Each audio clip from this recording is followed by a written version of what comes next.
সেলাই করে সংসার চালাচ্ছেন কাঁকসার, ধোবাড়ু, তেলিপাড়া, কাঁঠালডাঙ্গা, পেয়ারীগঞ্জ সহ একাধিক গ্রামের আদিবাসী মহিলারা। কিন্তু তাদের আক্ষেপ, পাতা সংগ্রহ করে সেলাই করতে যে পরিশ্রম হয় সেই অনুপাতে মজুরি মেলে না। 1000 পিস পাতার দাম 200 টাকা। পাতা ঘরে জমিয়ে রাখলে শুকিয়ে নষ্ট হওয়ার ভয় থাকে। মজুত করার পরিকাঠামো না থাকায় কম দামে পাতা বিক্রি করতে হয়। কেনার পর তারা সেগুলিকে যন্ত্রের সাহায্যে সেলাই করে বাজারে বিক্রি করেন। এলাকায় ভালো সরকারি পরিকাঠামো না থাকায় শ্রমিকরা পাতা ভালো করে সেলাই করতে পারেন না। যদিও ধোবাড়ু গ্রামে গিয়ে দেখা গেল বেশ কয়েকটি পাতা সেলাই করার মেশিন ব্যবহার না করার ফলে প্রায় নষ্ট হয়ে গিয়েছে। কাঁকসা ব্লক প্রশাসন বিষয়টি খতিয়ে দেখার আশ্বাস দিয়েছে। নিজস্ব প্রতিনিধি রিপোর্ট, সুখবর টিভি। উপার্জন ছিল জঙ্গলমহলে, তো এখন এই শালপাতার থালা কেমন বিক্রি হচ্ছে?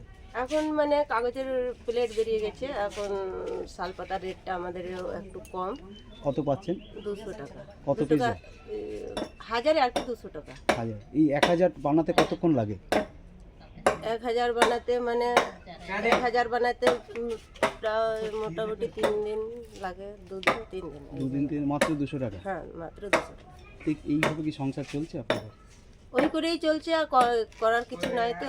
গরিব মানুষ আমরা, এইভাবেই খেতে হবে আমাদেরকে। 100 দিনের কাজ? 100 দিনের কাজ তো অনেক দিন থেকে বন্ধ, প্রায় 2018 সাল থেকে মনে হয় বন্ধ হয়ে গেছে। বুঝো 100 দিনের কাজটা যখন ছিল তখন একটু হলেও ভালো ছিল? একটু হলে ভালো ছিল, মানে কিছু টাকাও রোজগার করতে পারতাম। আর মানে পুজোর পরবে আর কি ছেলে মেয়েগুলোর জন্য জামা প্যান্ট কেনাকাটি করতে পারছিলাম। আর এই এখন এই তো লোকসভা ভোটের পর তো আবার মুখ্যমন্ত্রী বলেছেন যে উনি দায়িত্ব নিয়ে আবার চালু করবেন, তো সেই দিকে কি আপনারা তাকিয়ে আছেন? ওই ধরেই তো আমরা বসে আছি, দিলে তো ভালো হয়, আমাদের মানে একটু উন্নতি হয়। আর এই শালপাতার বাজার আর নেই? আর শালপাতার বাজার নেই, কাগজের প্লেট বেরিয়ে গেছে। এখন সবাই মানে টাউনে তো আর আমাদের এই শালপাতার ব্যবহার করছে না, এখন প্লেটই ব্যবহার করছে। কি নাম আপনার? সোনালী হাঁসদা। শালপাতার অবস্থা খুব খারাপ। কারণটা কি? কারণটা এখন থালা যেটা পাতা বিক্রি হতো আগে সেই বিক্রিটা হয় না।